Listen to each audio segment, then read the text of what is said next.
Umaga, Barako 175, di matanggal-tanggal na overflow. Ngayon, binuksan natin yung carburetor. Ito na find out natin. Pinalitan natin ng float valve seat. Yan. Kasi pudpud na yung o-ring at yung loob niya. Marami nang kinainan ng umido. Yan. Pati itong. Kasi palagi itong na-stock. Pinalitan natin itong genuine na float valve seat.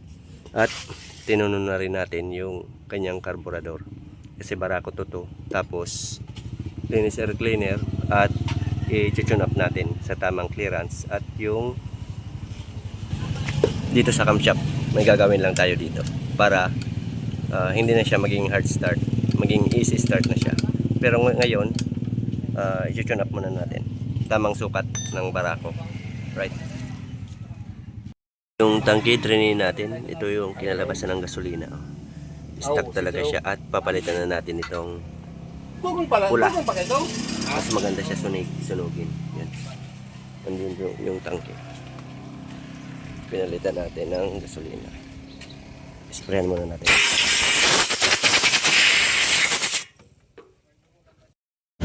Pagkatapos nating matono, matono yung carburetor, ma-valve clearance, malinisan yung air cleaner at yung tangke, pati na rin yung spark plug linisan natin. Moment of truth testing. Ano siya? Malamig yung makina. Malamig. Yan, malamig yung makina. Testing natin kung one click na. Yan.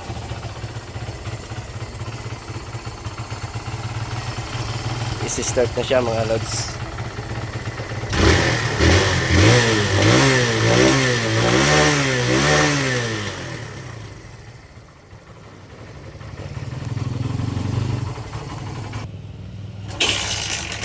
Yan, one click. Hindi na siya mahirap buhayin mga lods. Yan.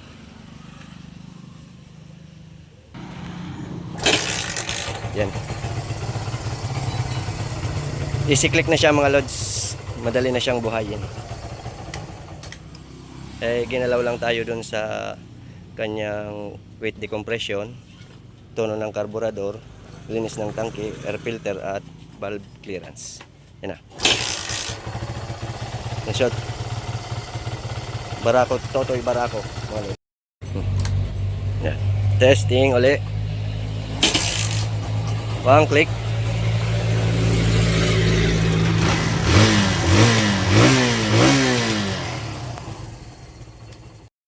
Hard start to easy start.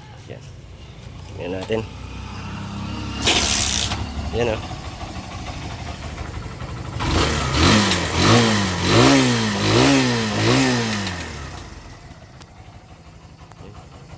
Testing ulit.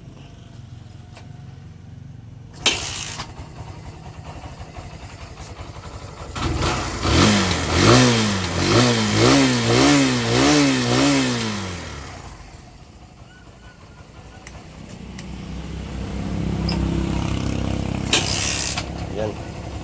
Basta. Malamig siya. Malamig ang makina. Yan o. Malamig.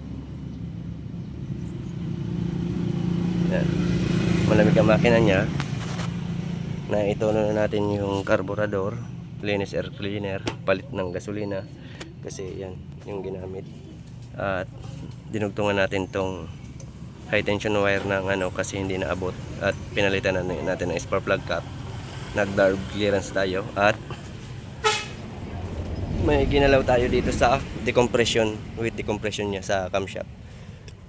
Ngayon hindi na siya mahirap paandarin. Yun, one click kahit malamig ang makina. Yan. Ganda ng